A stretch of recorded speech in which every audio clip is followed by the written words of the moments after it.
안녕하세요. 추리사무소장입니다. 2011년 7월 13일 캘리포니아주 코로나도 섬 억만장자의 저택에서 한 여성이 발코니에서 떨어진 채 발견됩니다. 손발은 뒤로 묶여 있었고 몸에는 아무것도 걸치지 않은 상태였습니다. 경찰은 레베카의 극단적 선택이라 발표했지만 어떻게 스스로 그렇게 묶고 뛰어내릴 수 있었을까요?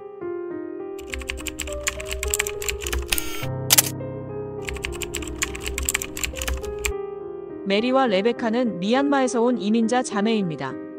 이들은 고향에서의 가난한 생활에서 벗어나기 위해 가족과 함께 미국으로 이주했는데요. 이후 레베카는 한 병원에서 근무하던 중 조나 샤크나이라는 제약회사의 CEO 억만장자와 사랑이 싹트기 시작했죠. 조나는 이혼 후 6살 아들 맥스와 살고 있었고 레베카는 조나와 결혼을 준비하며 함께 캘리포니아의 대저택에서 살고 있었습니다. 그렇게 행복한 나날을 보내던 어느 날 2011년 7월 13일 오전 6시 48분 조나의 집에 와 있던 동생 아담 샤크나이가 911에 다급하게 전화를 겁니다. 그는 레베카가 2층 발코니에서 밧줄에 매달린 채 죽어 있다고 말합니다. 사건 당시 조나는 아들 맥스가 입원해 있는 병원에 있었고 저택에는 레베카와 조나의 남동생 아담만이 있었죠. 마당에서 발견된 레베카는 나체 상태였고 손과 발이 뒤로 단단히 묶여 있었으며 입에는 천이 물려 있었던 정황도 있었습니다. 며칠 후 샌디에이고 카운티 경찰은 레베카가 스스로 목숨을 끊었다는 결론을 발표합니다. 두 가지 근거를 제시했죠. 첫째, 사건 발생 이틀 전 조나의 6살 아들 맥스가 집안 계단에서 넘어져 척추와 얼굴뼈에 부상을 입고 중태에 빠진 일이 있었는데 당시 맥스를 돌보고 있던 사람이 레베카였고 그 사건으로 인해 레베카가 극심한 죄책감과 스트레스를 느끼고 있었으며 레베카의 핸드폰에 극단적 선택을 암시하는 문자나 인터넷 검색 기록이 있었다는 점. 둘째, 사건 현장에 있던 모든 증거에서 레베카 DNA 외에 아무 DNA도 검출되지 않았다는 점입니다. 이 근거로 경찰은 그녀가 스스로 손발을 묶고 발코니에서 뛰어내렸다고 결론을 내립니다.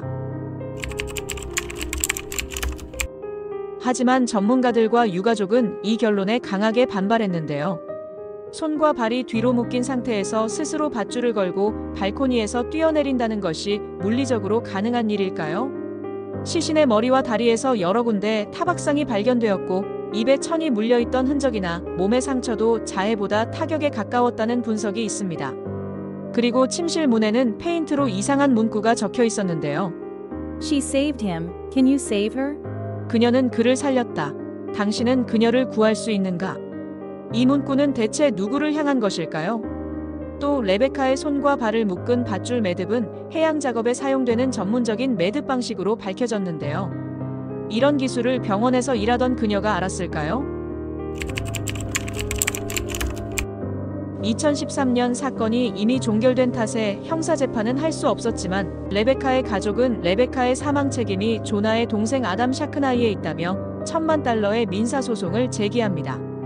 그들은 사건 당일 저택에 아담만 있었고 그의 9.11 신고 내용과 현장 수습 방식에 의심스러운 점이 많다고 주장했죠. 2018년 결국 민사재판에서 배심원단은 아담 샤크나이가 레베카의 죽음에 책임이 있다고 판단해 가족에게 약 $510만 배상 판결을 내립니다. 그러나 아담은 항소 후 계속해서 무죄를 주장했고 결국 레베카의 가족들과 $60만 합의하며 민사재판은 끝이 납니다. 이 사건은 자살일까요? 아니면 타살일까요? 두 가지 가설로 나누어 살펴보겠습니다. 사건 발생 이틀 전 7월 11일 조나의 아들 맥스는 저택 계단에서 넘어졌고 척추와 얼굴뼈에 부상을 입었습니다. 레베카는 맥스를 발견하자마자 바로 신고 후 병원으로 향했지만 맥스는 부상으로 인해 숨을 제대로 쉬지 못했고 7월 16일 산소 부족으로 인한 뇌 손상으로 결국 사망하고 맙니다. 물론 레베카 사망 당시 맥스는 위독하지만 아직 살아있었죠. 하지만 자신의 부주의로 맥스가 사고를 당했다고 생각해 죄책감을 가지고 있던 레베카.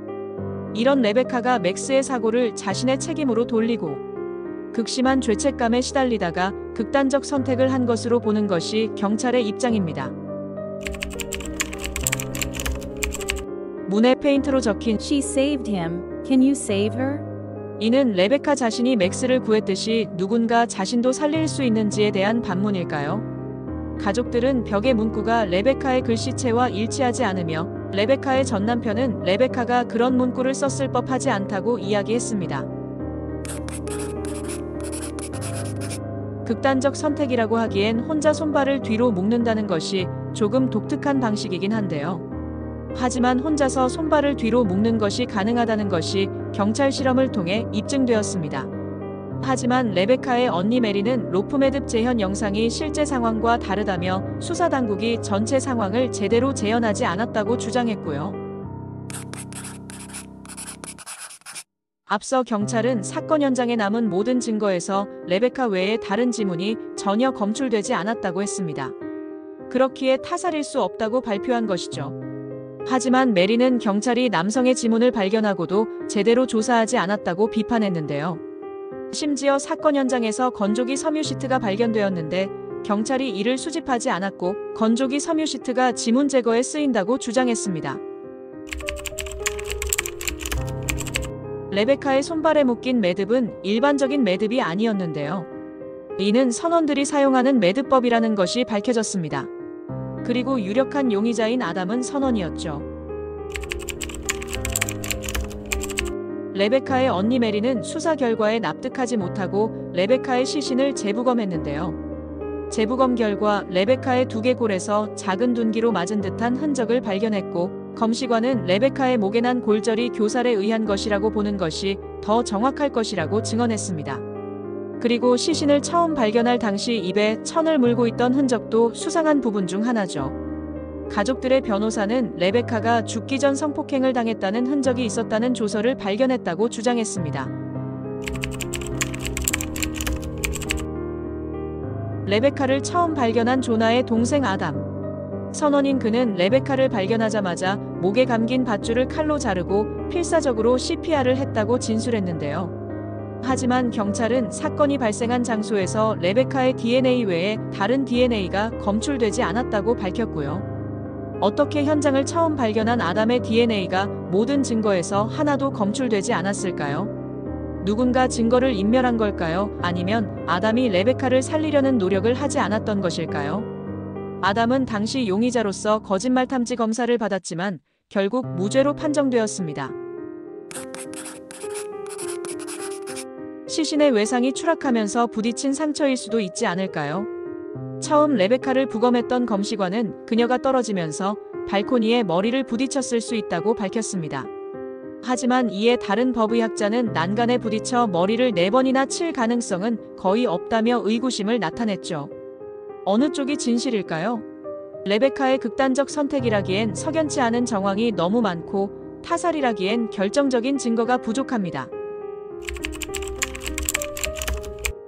레베카 자하우의 가족은 지금도 진실을 밝히기 위해 싸우고 있습니다. 가족들은 레베카는 절대 우울한 사람이 아니었고 극단적인 선택을 할 성격이 아니라며 레베카 사망 원인을 자살이 아닌 미확정 또는 살인으로 변경하고 FBI 등 외부 기관이 재수사하기를 요구했는데요. 자체 조사를 위해 기부금 사이트도 개설했습니다. 사건은 종결됐지만 의혹은 결코 끝나지 않았습니다. 레베카의 언니 메리는 계속해서 동생 사건의 진실을 밝히기 위해 미공개 사진 및 부검 보고서, 법원 기록 등이 담긴 책을 출간했습니다. 여러분은 어떻게 생각하시나요? 이 죽음은 계획된 살인이었을까요? 아니면 극단적 선택의 비극일까요? 여러분의 추리를 댓글로 남겨주세요. 지금까지 추리사무소장이었습니다.